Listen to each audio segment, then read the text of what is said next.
As you guys probably know, there has been some quite confusing changes to the radio system. So the way the radio works now is that, well, the way that HQ Conflict works now is that this game mode is intended to be a much more teamwork based experience. And to sort of emphasize that, the developers have gone out of their way to change the radio system to a way that sort of funnels down the chain of command to make it easier to communicate between squads, the commander, and the squad leaders. I'm going to start off this first part of the video. It's going to be 3 parts: the commander, the squad leader, and the squad member. The commander has access to a handheld radio, as you guys can see here, just like everybody else in the game. We're going to go into the radio menu and we'll see that we have 2 channels. Now, it doesn't look any different to what has been before. This is pretty much going to be it for the commander. You're going to have 38 megahertz and 48 megahertz.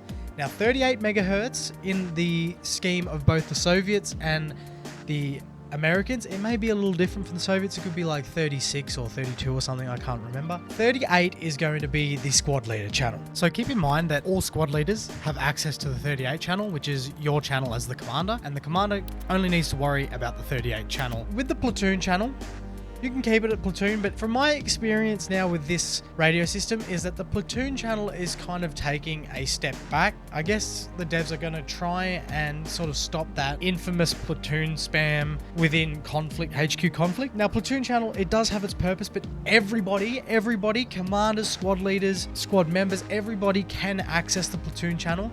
But just think of this as the all stations type of scenario, okay? What's more important is if you're a squad leader or the commander, the 38 channel is important to communicate with the superior and your other squad member. Hopefully, this sort of funnels down and makes it easy to communicate between the people that you need to communicate with. We're now as the assault squad leader, as you can see with this little star. So as you can see here, we're on 38.2 and 38 megahertz.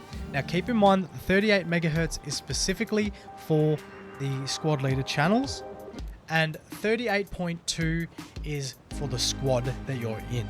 When you have an objective assigned to you, either one that you assign, like an attacking an enemy base, you'll have a pop-up on the screen that will ask you to tune the radio, and that will put you into a radio channel where you have communication with everybody that is focusing on that one objective, right? So think of it as like a smaller version of the platoon channel in a weird way, but more specifically so everybody can communicate onto that one objective.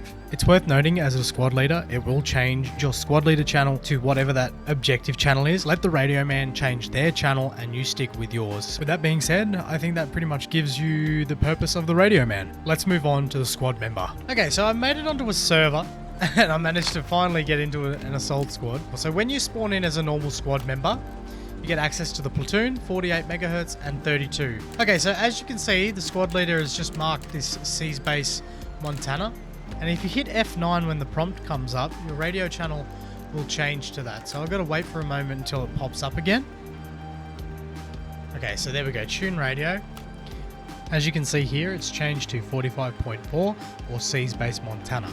This channel specifically is primarily for any other squads outside of your own that is assigned to that one task of capping that objective. This is not specifically for your squad, but it is for other squads that are working on the same objective. You can all communicate together. So that's how that works, and you still continue to stay on your 38.2, which is just specifically your squad. So as you can see here. So I'm just going to tune my radio here as the radio operator. As you can see, we have Seas Base Montana, Atlas Red 1, and Atlas Red 2.